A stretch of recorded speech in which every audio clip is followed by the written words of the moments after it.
భయం అలాగే భవిష్యత్తు ఈ రెండూ ఒక వ్యక్తి మనసులో ఎప్పటికీ ఉంటాయి. వాటి అస్తిత్వం మనిషి అస్తిత్వంపై ఆధారపడుతుంటాయి. విచిత్రం కదా? భయం అనేది ఏంటో మీకు తెలియదు, అది అపరిచితం. అందుకే మీకు భయం వేస్తుంది, మీకు తెలియకుండా ఏం జరుగుతుందో అని. భవిష్యత్తు అనేది ఇంతవరకు జరగని సంఘటన. అలా జరగని దాని గురించి మీకు చింత ఎందుకు? మీ చేతుల్లో ఉండేదే వర్తమానం.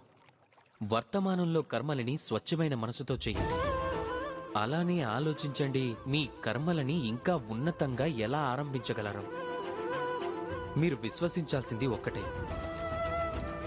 వర్తమానంలో కర్మలని స్వచ్ఛమైన మనసుతో ఆచరిస్తే భయం దానికదే తొలగిపోతుంది. మీ భవిష్యత్తు ఫలాలు తప్పకుండా మధురంగా ఉంటాయి. అందుకే భయానికి భవిష్యత్తుకి